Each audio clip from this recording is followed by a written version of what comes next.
আগের বিলটায় যিনি কথা তুলেছিলেন তিনি জাস্ট একজন সংসদ সদস্য হিসেবে আমরা আমাদের দায়িত্ব পালনের সুবিধার্থে কি আমাদের অধিকার এবং কি দায়িত্ব এটাই পালন করতে গিয়ে কথা বলেছিলেন। আপনি যে খণ্ডন করেছেন এটা তো আপনি আগে বলেন নাই আমাদেরকে, আপনি আমাদেরকে তাকিয়েছেন, এই তাকানোটা আমরা হয়তো সবাই খেয়ালও করিনি। বিলগুলা এখন কোনো ইমার্জেন্সি না, কিন্তু এটা প্রয়োজন জাতির জন্য। সেই বিল আসার আগে পদ্ধতি সবকিছু অনুসরণ করার সমস্যাটা কোথায়? আমাদেরকে আগে 133টা অধ্যাদেশের ব্যাপারে যখন বিল আকারে এসেছে তখন সময়ের কনস্ট্রেইন ছিল, এখন তো সেটি নেই। তাহলে এখন আমরা কেন পদ্ধতিটা মানছি না? আমরা মানলেই তো আমাদের জন্য সুবিধা হয়। যেহেতু আমরা আইনের ছাত্র নই, কাজেই বিল আগে কি ছিল আইনে, এখন কি আসতেছে, এই দুইটা টেবিল যদি পাশাপাশি আমাদেরকে সরবরাহ করা হয় আমরা বুঝতে পারি সহজভাবে। এখানে আছে কিন্তু যেভাবে আছে ওইভাবে ক্লিয়ার না।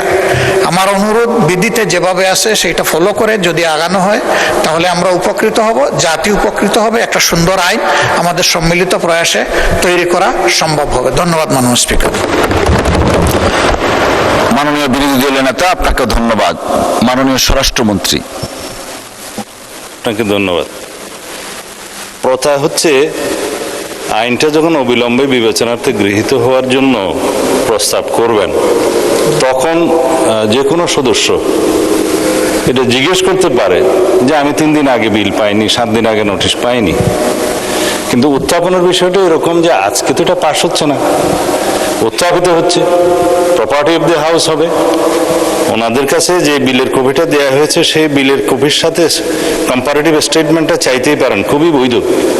কিন্তু কম্পারেটিভ স্টেটমেন্ট আমরা এখনই দেই নাই, এটা রেডি আছে, এই জন্যই দেই নাই যে কমিটিতে যখন পরীক্ষা নিরীক্ষা করে ওখানে সুপারিশ করা হবে কোনো ভুল ত্রুটি বা কোনো সাজেশন থানারা দিবেন, দেওয়ার পরে সেই কম্পারেটিভ স্টেটমেন্টটা আবার সংশোধন করতে হবে।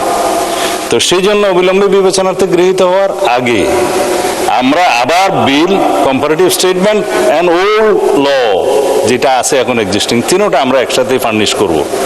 আর টাইম কন্ডনের বিষয়টা মাননীয় স্পিকার সবসময় আপনার চেয়ার থেকে যে আগে ঘোষণা করতে হবে এরকম দেখি নাই। যখন সরকার পক্ষ থেকে কোনো বিল নিয়ে আসা হয় তখন এটার একটা রুলসেই আপনাকে দেয়া আছে যে আমরা নোটিশ দিলে আপনি তখন করবেন কি করবেন না। বেসরকারি সদস্যদের বিলের ক্ষেত্রে বলা আছে অবশ্যই 15 দিন আগে নোটিশটা দিতে হবে। যখন সরকার পক্ষ থেকে কোনো বিল নিয়ে আসা হয় তখন এটার একটা রুলসেই আপনাকে দেয়া আছে যে আমরা নোটিশ দিলে আপনি তখন করবেন কি করবেন না। বেসরকারি সদস্যদের বিলের ক্ষেত্রে বলা আছে অবশ্যই 15 দিন আগে নোটিশটা দিতে হবে, সেটা বাধ্যবাধকতা এখানে নাই। ধন্যবাদ মাননীয় স্পিকার। ধন্যবাদ মাননীয় মন্ত্রী। মাননীয় মন্ত্রী, বিলটা উত্থাপন করুন। সাইবার সুরক্ষা বিল, সাইবার সুরক্ষা সংশোধন বিল 2026। ধন্যবাদ মাননীয় স্পিকার।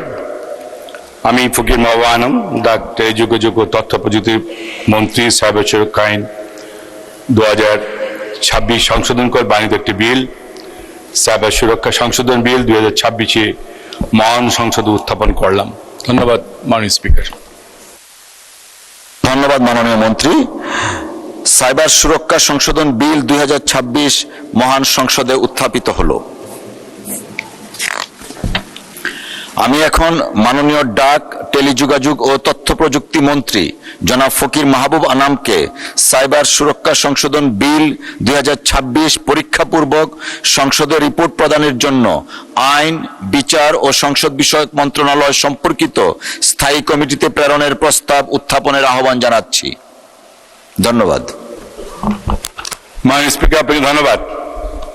আমি ফকির মাহবুব আনাম, ডাক, টেলিযোগাযোগ ও তথ্য প্রযুক্তি মন্ত্রী প্রস্তাব করছি যে এই মহান সংসদে উত্থাপিত সাইবার সুরক্ষা সংশোধন বিল 2026-এর পরীক্ষামূলক 3 বৈঠক দিবসের মধ্যে সংসদের রিপোর্ট প্রদানের জন্য আইন, বিচার ও সংশোধন বিষয়ক মন্ত্রণালয় সম্পর্কিত স্থায়ী কমিটিতে প্রেরণ করা হোক।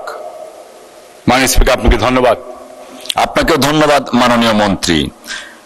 সংসদের সামনে প্রশ্ন হচ্ছে সাইবার সুরক্ষা সংশোধন বিল 2026 পরীক্ষাপূর্বক 3 বৈঠক দিবসের মধ্যে সংসদে রিপোর্ট প্রদানের জন্য আইন, বিচার ও সংসদ বিষয়ক মন্ত্রণালয় সম্পর্কিত